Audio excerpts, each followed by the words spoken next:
бойы салған суретім қандай әдемі, қандай ұнап тұрмаған.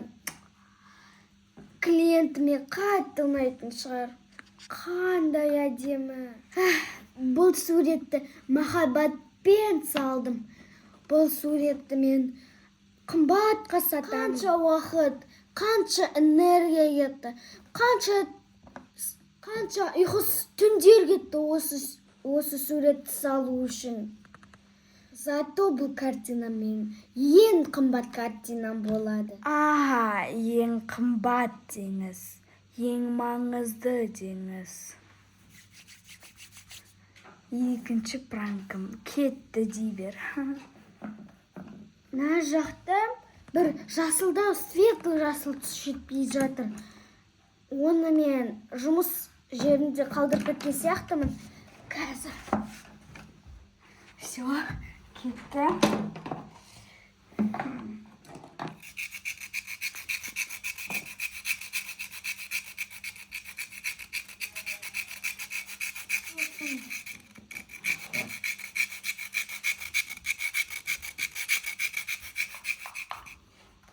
Так, мынаған выделяться ететін түс керек.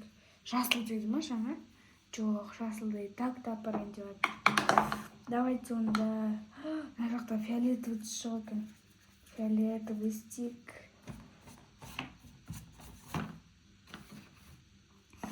Что-то неудобно какой-то назад. Мынаған істеуге болады екен ғой. Типа суретшімін. Суретші Әбілхан Қастеев. Осындай оп-оңай екен ғой жұмыс. Әшейін осылай ерігіп отырасың. Аласың, қанша миллион теңге аласың. Қандай тупой осындай сатып алады екен. Қанша еңбегі кетті деп айтып отырады. Так, қазір келіп қалмасын. Так, нормально бүлдірейін. Қазанан шақырамын. Қолына статып қоям. Айтпақшы, главный автор, виновникін шақырайын. Қазір бірақ реально разозлиться ету үшін красивые штрихи керек қой. Так, мына жаққа қара жетіспей тұр. Сердечко. Нашақ. Сен мамаң өте қатты шаршап жүр ғой. Тем более өткенде саған ұрыс берді. Соған мамаңа көмектеспейсің да, күшті сурет салыпты, шедеврді соны кішкене полный боясып жерсей, қазір мамаң сонда саған ұрыспайды. Ой, рахмет дейді. Жоқ, мен мамам оны істемейді деді. Мамам оны затына рұқсатсыз жүзуге болмайды ғой. Қандай ақылды өзі? Жоқ, мамам қатты қуанып кетеді. Өзі әдемі сурет қой, шедевр. Тем более қазір кішкентай балдар көбейген осылай шедевр істейтін. Мамаң айлығы көбейеді. И вообще мен осылай ребеногым істесе, мен қатты қуанып кетесің. Өте күшті ғой, мен әшейін отырып істеші ме? Тезірек. Міне осыны ұстайсың. Міне салып отыр. Сен салып отқанмын деймін. Міне, мамаң көрсін сен салып отқанды осылай әдемілеп. Ананың үстіне тағы былай салып тастай, иә? Ал салып енді. Ешкім көрмей тұр, мен келіп. Ой, краскам келді. Эй, Наша, не істетсің? Наша, только не это, только не это. Картина. Удачный пранк болды. Қазір кино басталады. До конца көріп, попкорнымды әкелейін. Туна, мамасы что-то вообще қуып шықпайды ғой. Что-то андай жуас сияқты. Что-то бетіне айтама, қуып шық деп, или өзім шығар жіберейін ба. Әйтеуір мынаның ақшасын алып, рахмет дегіздіруім керекпін ғой. Менде бір идея бар. Соны қағазға жазайын. Достар, пранкты бастаймыз. Қазір нашақ точно еден қулады. Ой, кнопочка. Саған жаңа мамаң жазып кетті. Короче, мынандай дело.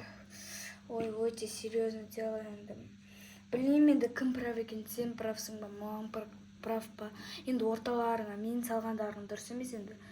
Бірақ мамаңдікі дұрыс па, сенікі дұрыс па, білмеймін енді.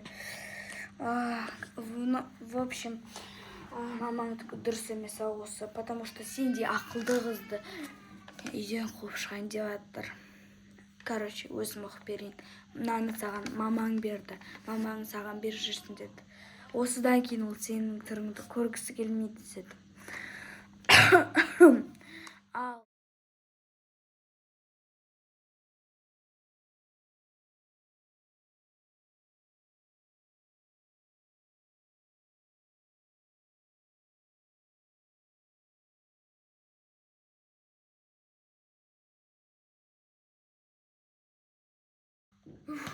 в общем, саған үйден кету керек. Ала ғой записканы. Өте аянышты енді. Саған киімдеріңді жинап кетсін деп ұрсып жатыр.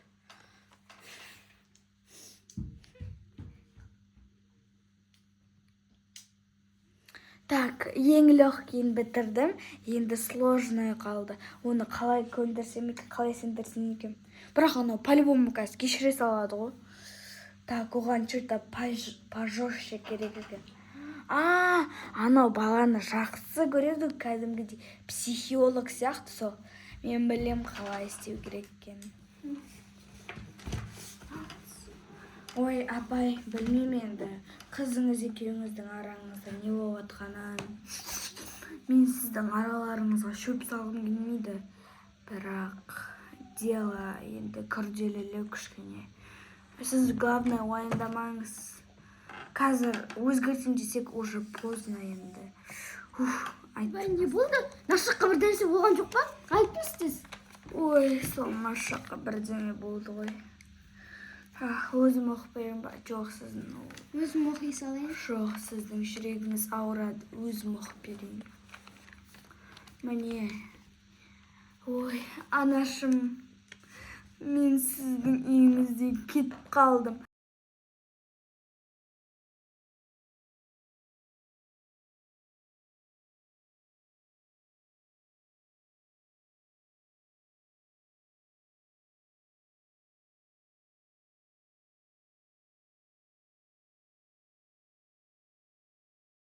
Ой, көрген шығарсыз, сіздің қызыңыз вообще неблагодарный екен. Сіз қанша жағдайын жасап отырсыз, миллионерша болып, обеспечивать етіп отырсыз. Негізіне, мені олай өсірмеген, сізді де солай өсірмеген шығар, или білмеймін сізді. Әйтеуір бізді олай өсірмеген. Ой, короче, біздің мамаларымыз ондай кезде вообще по-плохому істеген. Негізінде, сіз қалай спокойно реагировать етіп отырсыз? Сіздің қызыңыз үйден шығып кетті ғой, не істейсіз енді?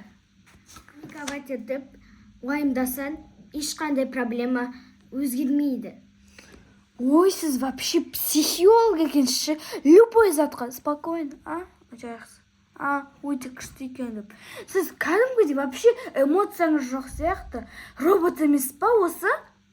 Жоқ. Камера.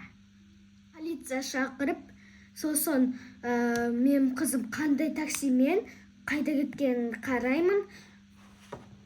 Камера ма? Камера бар ма сіздің үйіңізде? Апай, Бір бөлмеде тут камера тұрады ғой бізде. апай қазір ақысын беріп қоясыз ба? Апай қазір ақысын бересіз ба? Камера бар ма не сонда?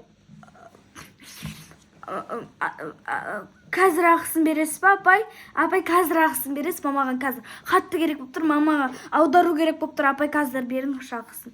Или мен онда кетерін, мен кеттім. Жақсы.